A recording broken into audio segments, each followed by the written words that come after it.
This one is a comment on Ruto's refugee integration. I felt that that little things that I know, I think I should share with Kenyans. Somebody said, experience is the best teacher. I have been there, especially when this issue of refugees started.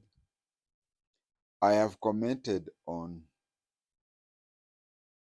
a special vetting of Somalis, the challenges and whatever.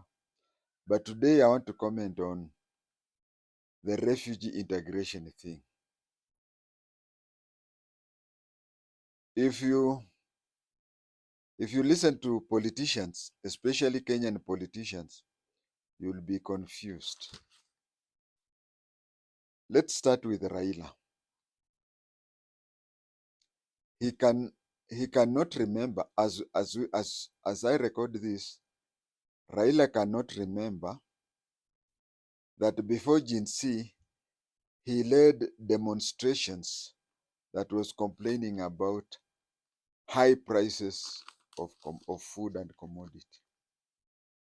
Right now, he has forgotten that. Now, if you live in Kenya and you are a Kenyan, I don't know.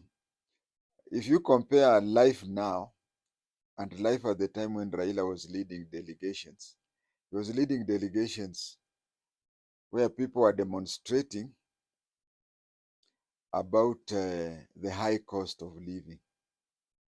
I want each and every one of you to ask himself or herself, has the cost of living reduced? Has life become cheaper? Because if you ask Raila now, he'll see no need of complaining. Of course, we know. Now, if you go to Kalonzo Musyoka, you hear him saying, bring back our cops, bring back our police officers. Yes, it is said, and there's even a video of him, undated video. There's a video of him in State House. He did not deny. The last time I checked, that was yesterday, he was saying that the opposition should also participate in the selection of IEBC commissioners. Now you see, we already have a constituted IEBC selection. It is active now, conducting interviews. But all that Kalonzo Musyoka was saying, that the opposition should be involved in the selection of commissioners, so that we go to the next general election on without suspicion that it will be rigged. So if we have such type of politicians, I don't think the politicians will give us a balanced and sincere answer. Definitely they'll give us answers that is pleasant to their political standing at that particular time. Refugee, on such a date last year, Refugee could not see anything good about Ruto. Today, Refugee does not see anything. Last year at around this time, Refugee could not see anything bad about Ruto. But today, Refugee cannot see anything good about Ruto. So you can see, let us not continue wasting time on such.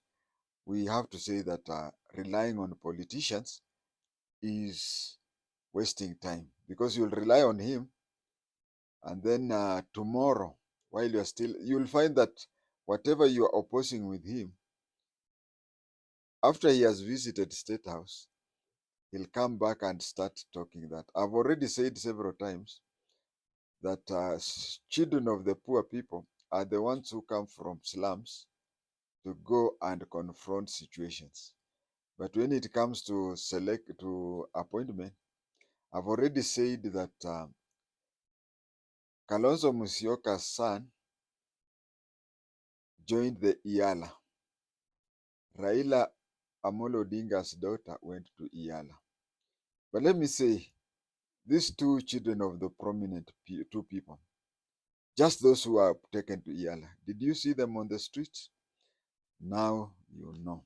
Let us stop there. Let us now continue the topic of today. I wanted us to evaluate about refugee integration. Well, acquiring of national IDs and whatever is something that has been to be looked at, what do you call, on its own.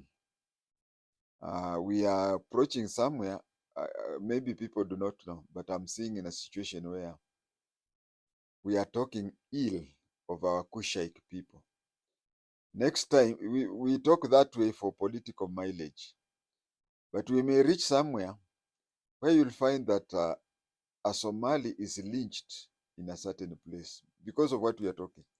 These things you hear about Hitler and whatever, Hitler against the Jews, they did not start this way. It is something that was talked for quite a time, and people just took it for granted. And Hitler just used a very simple mentality.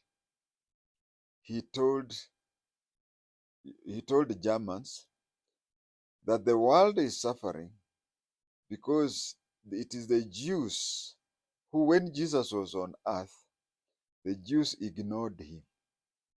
Jews ignored him, and even a Jew sold Jesus for a few coins. That one, in less than 5 years, he had made Germans hate Jews. He even said, you see, just like in Kenya, look at, I'm not talking of business that are company limited or anything. I'm talking of private businesses in Kenya, owned by individuals or a family. If you take businesses owned by Kikuyus, if you take businesses owned by Somalis, and if you take businesses that are owned by Kisis, let me ask you a question. How many businesses would remain? Very few. Now, among those people I've mentioned are Somalis. If we continue this way, you'll find their supermarkets or whatever are looted and something like that. So that is why I say, let us be very careful with the way we talk about it. I have been to Dadaab once. I was passing at Dadaab. That was 1988. And when I was passing there, Dadaab was not there. Dadaab came, okay, there was Dadaab Trading Center and such a thing. But Dadaab refugee camp was not there. So I was there. I was passing there on my way to a place called Dif, to the Somali border. And then there is just I was patrolling the border of Kenya and Somalia. I passed there. So 2 years later, the refugee camp, and I hear it is now a municipality. Somewhere where there were less than 5 shops, it's now a municipality, bigger than even the provincial or the regional office or headquarters. So what I'm trying to say is like somebody who, it's just like somebody who was in Kajiado in the 70s. If you took that person to Kajiado in the 70s and he bypassed Kitengela, he would be shocked, because in the 70s Kitengela had no single shop. Actually, between Athi River, it was Isinya. Isinya was the other place, but with a few shops. Now Kitengela is that big. So you understand that I haven't visited there after it became a refugee camp. But after it was made a refugee camp, I noticed, I was in Mandera then, I noticed a certain thing that was happening, and of which I wanted to share with you, so that you can come to your own independent conclusions after seeing these facts that I'll be giving, and then you compare them with the facts that you will facts that I'm giving you, and facts that you will get from elsewhere. When these people came after the fall of Siad Barre, when Siad Barre left Somalia, and since that time they have been having a problem forming a government. Refugees came and they were taken in by the United Nations High Commission of Refugees in fields that were empty and whatever, were taken over and became refugee camps. Okay, the resident of those areas, that is Kakma in Turkana and Dadaab in Garissa. You see, those fields, even if they were idle, traditionally they used to belong. They are this what you call group ranches. You'd find a certain area belongs to such and such a clan. Now, when these people settled there, for how many years? From 1990, that is 35 years. Imagine people staying on your land for 35 years. You are not yet recognized. They stay there. Nothing has ever been sat down to determine how much the land is worth. Let's say United Nations High Commission of Refugee, or even the Kenyan government, to buy that land from the local clan. You have not done that. It was just like it was nobody's land. People went there. The other thing I saw, the welfare of the refugees as compared to the welfare of the natives. If you go to Dadaab, Dadaab's condition is different from Kakuma. The reason is, in Dadaab, the refugees are Somalis from Somalia. Generally, are Somalis from Somalia. And just looking at them, their language and whatever, and the fact that they are only, okay, it may be a bit complicated to somebody who stays in a place like Mlima, Central Province, this is and Kisii land. But you'll find that these arid areas, if I tell you that the refugee camp is 200 kilometers from where they came from, it's like telling a person from a mountain region and somebody from Kisii, telling them that these people have moved here from 15 kilometers from here. So a language, character, everything is quite the same. These people, because they are next to the boundary with Kenya, they speak Swahili. They speak Swahili with a strong Bahali yake Swahili. Now these Kenyans also speak. So it is, unless you talk to them or you talk to Kenyans, you cannot differentiate a person from the Somali side. Let's say there is, if you cannot differentiate a Somali from, let's say, Liboi, and as Liboi is in Kenya, and a Somali from Doble in Somalia. Now the distance between Doble and Liboi, I think Thika is even far. I think it's half the distance between Nairobi and Thika. Now in a desert, that is a very short distance. So you cannot differentiate them unless they themselves tell you.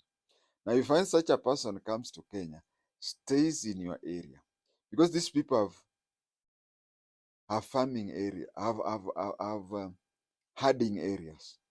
So some of the herding areas is made a refugee camp. And then here now comes the life where refugees, a refugee is recognized worldwide. What do I mean? Let's say, just for the sake of you to understand, that you are an American and you go to Canada as a refugee. There is a United Nations High Commission for Refugees has set certain standards. And the certain standards, I'm talking financial. So if they say that a political or a security refugee will be paid so much dollars per day, they have in mind that this is maybe an American who has gone to Canada. So that person needs, let's say, $100 a day. But when you take a refugee from Doble and he has gone to Liboi, or even just let us say Dadaab, he gets $100. And you see that area, the economy of that area is that if he gets $1 per day, he live a contented life. So this is somebody, if we have to tell the truth, is that the American who has taken, the imaginary American who has taken refugee in Canada is earning 100 times less than a Somali who is from Doble and who is in Dadaab. So this one gets 100 times than the other.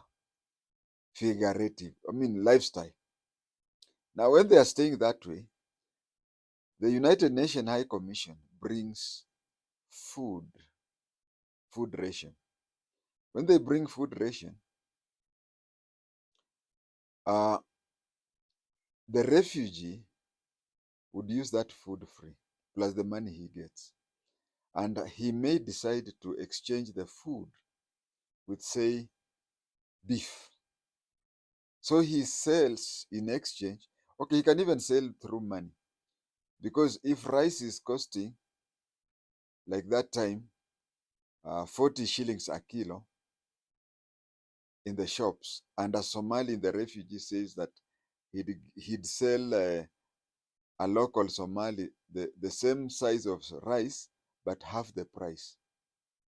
So that when he gets the money, then he can buy goat meat or cow meat or even donkey meat or even sheep meat. So it reached a time when I'm very sure that Somalis would have even, the Kenyan Somalis, the northeastern Somalis, would have wished that Kenya goes into a turmoil. They would have wished that Kenya goes into a turmoil so that they also can be in refugee camp. President Ruto has said that he visited, I don't know, yeah, it was in Lodwar, Kakuma, when he was the deputy president. And he had visited a public school. One of the students who was speaking, imagine a primary school student telling the then deputy president that I wish we would be refugees because they have a good school in their camp, better school than us, and they live a better life than us. So that is what had happened. It reached a place where refugees were living large, and they would even reach a place where they would not even go to the borehole to collect water. They would just send a Kenyan Somali to go and get the water to him and bring the water to the tent to be paid. It became fashionable to be a refugee. A Kenyan could work 100 times than the refugee and get 10% of what the refugee would get staying idle. Did I say staying idle? Yes. Staying idle also affects somebody, his productivity and whatever. Imagine that person has stayed idle for 35 years. if he goes back to his country, international refugee thing is, suppose Somalia has a stable government, they have to go back. Now they have done nothing. They are used to getting free things. That is where the problem is to the refugees, because there are those who are born there now. They are 30 something years. There are those who are born there now. They are over 35 years. And as for somebody who is 35 years and he has grown up knowing that he cannot work, he cannot do, he's expecting money from a United Nations refugee.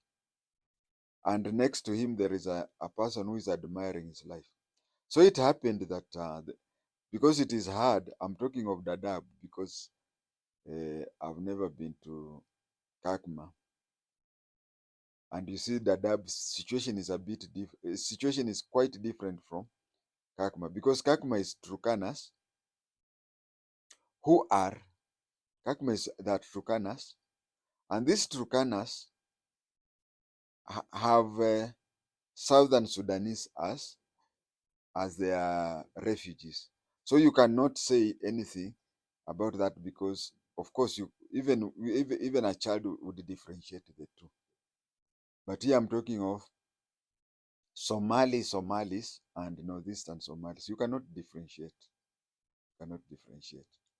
So it reached a stage where Kenyan Somalis, the northeastern Somalis, went to the refugee camps and started claiming to be refugees.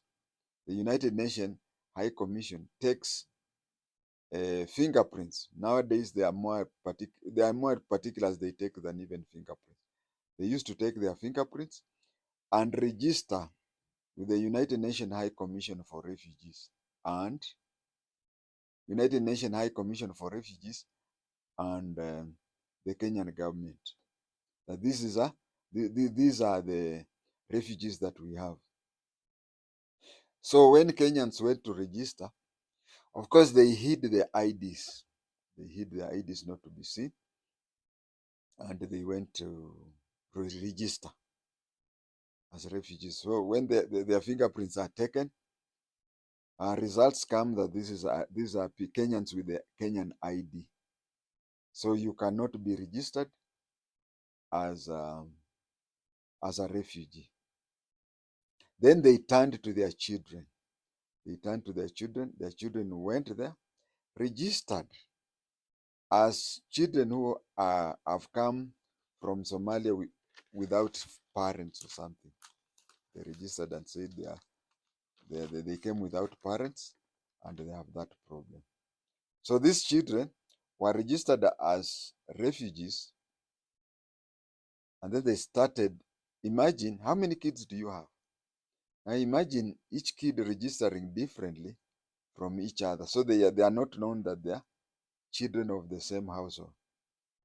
You see, if they are children of the same household and they are given food ration, it will be. But if each child is on his own or her own, then they are given food ration as if they are alone. So each kids, for example, you are a father of 6, and each of the 6 kids, they come with their own. So Kenyans started living that life very good, like the refugees. But the problems came. The problems came when these kids became adults. You see, they have registered with the United Nations High Commission for Refugee as refugees. At the same time, they are going to the local schools, going to the local school for education. They complete their schools. Now they want to look for IDs.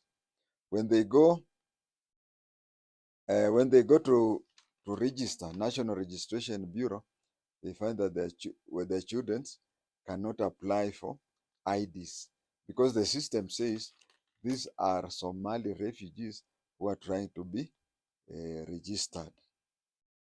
So uh, this thing brought along a lot of problems. There is many Kenyan young people who already have reached the age of ID, but they do not have IDs because when they were children, they had registered themselves as orphaned unaccompanied children, and so they were considered refugees. These people, for refugees, it's easy when it comes to issues like M-Pesa, opening bank account, whatever. It is easy for Somali refugees to get that, because we have this thing that we call alien card. Alien card, they can use that for any transaction.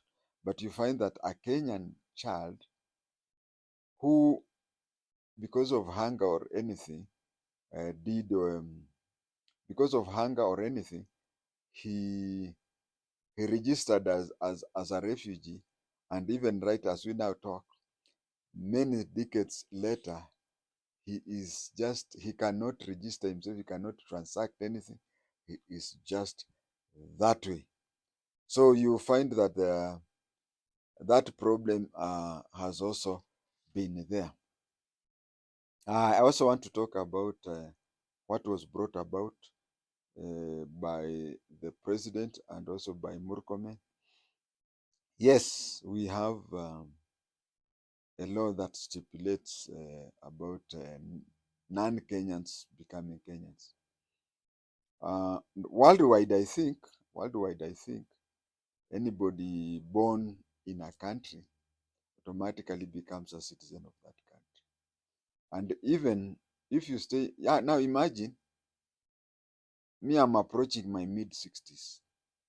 Now, if I were a Somali refugee, it would mean that half of my life I've stayed in Kenya. Now, what does that mean? You see, even if I have to be repatriated, or I willingly go back to Somalia, everything of mine is just connected to Kenya, that I'm more of a Kenyan than a Somali. Um, so there is that automatic citizenship, but I don't know whether that automatic citizenship really is affected by long-term refugees. I don't know. I'm not a lawyer. I've not studied anything about migration and whatever. But then there is this question that,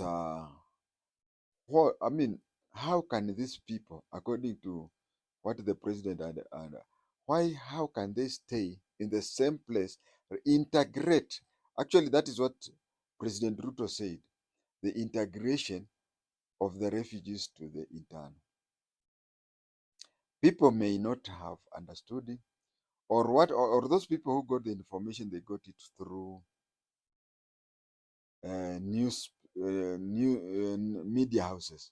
Now you see, media houses, a person like me, I usually get 3 minutes, but a person like the president, he gets 10 minutes. I tend to believe that in whatever they are covering, the president cannot be explained in those 10 minutes. But let me try to guess, or even to give an expert opinion about what is called integration of refugees with among the people. In Kenya, or in the estates, especially in urban areas, you find there are 20 or 30 houses, 20 or 30 houses. And those houses, if you entered there and stayed there, you would not differentiate any people from maybe physical looks. Because if you have a Luo here and you have a Taita here and you have a Somali here, it is easier now for you to say, okay, this must be a Luo, this must be a Taita, this must be a Somali. They have distinct features. But let us just take generally, apart from those few extremes. You find that in many cases, you cannot differentiate a neighbor from the other. But that does not mean that the Kikuyu will not be a Kikuyu, the Luhya will not be a Luhya. I think the integration of the refugees to our people, to an extent that by just looking at him, you cannot just conclude that he's a Somali refugee and not a Somali Kenyan. But you see, even if the president of the country is doing what he's doing, we are still not solving something. We are not solving the problem of financial muscle. Those people, when they are registered by United Nations High Commission for Refugees, and even the Kenyan appropriate department, immigration, we still have this problem of, if you integrate them the way it is being said, it's like two people staying in a plot. You find some of them cannot even afford a meal, but the other ones have got Wi-Fi, have got DSTV, have got fridges, they have got everything in the house. They are well dressed. These others go for mitumba, so on and so forth. So even if it is reintegration and whatever, please reintegrate them to an extent that, and that is my main problem. Let refugees not live a better life than locals.